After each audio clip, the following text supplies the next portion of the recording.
I'm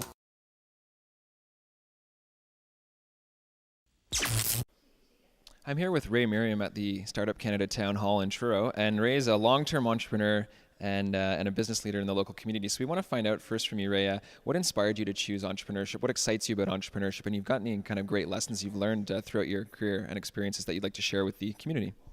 Well, I guess it all started when I was probably a kid, and when I was going to school, I was one of those guys that used to daydream. I'd look out the window all day long and didn't really pay attention in school, and all I ever did was dream about I wanted to start a business. So the first business I started when I was 12 years old, and then later on in life I started a couple more businesses. So over the last 33 years, I've owned and operated over 26 different businesses. Some were very successful in the millions of dollars, and other ones were not so successful.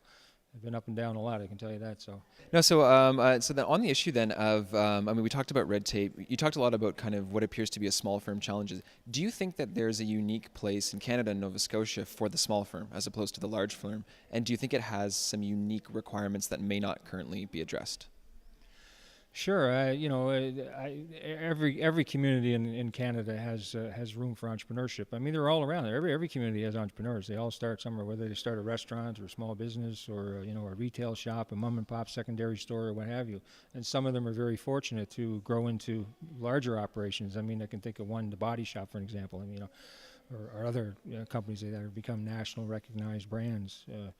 But there's people sometimes don't know the story behind that and how much pain it takes to get there where you have to go. Absolutely. And would you say that there's anything that you've learned that or that you've heard through experience that has been a major hurdle that gets a firm from that smaller point to that larger point? What's that biggest pain point that they have to overcome? Do you have any thoughts on that? Yeah, I think probably the biggest issue that a lot of the small or entrepreneurs face when they start is funding. There's no question about it. A lot of people wake up in the morning, and they have a great idea and they want to go out and start a business, and sometimes those support networks are not there. And that's a sad thing, because there are a lot of good ideas that go by the wayside, and then a lot of entrepreneurs will start a business with undercapitalized. They don't have any money. They can't get a loan, and maybe their credit's not good or whatever. I've been there and done all that.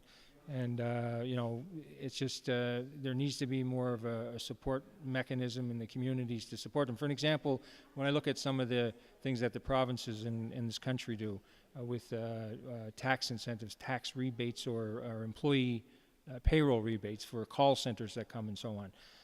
And some of the other and companies that are corporations that can benefit from tax incentives or whatever, I think they're missing the boat, because the government is because the little guy that's starting a business off, it's no good to him, because they got to get to the point where they're going to be big and have a huge corporation or whatever, or even whether it's in the hundreds of thousands of dollars in revenue or millions of dollars in revenue, before they're going to get the benefit from those tax breaks that the federal government might offer, as an example.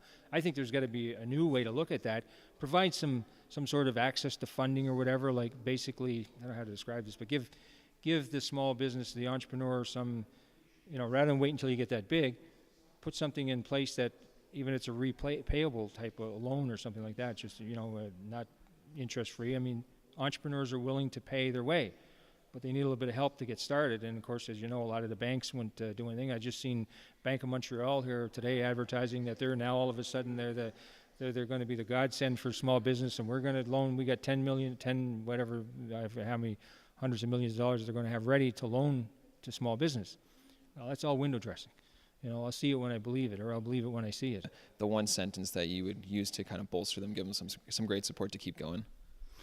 Well, I would say the only inspiration I could give someone to, an entrepreneur that's starting out, or somebody that's already, stepped up to the plate and they're in there doing it, is to, stick with it and persevere and don't give up. And no matter what, there's a lot of obstacles, but every time there's an obstacle or an impediment that gets in your way, go around it, go over it, and just keep going and don't stop. And follow your dreams, and eventually, and if you fail along the way, so what? Big deal. Then you move on to the next one.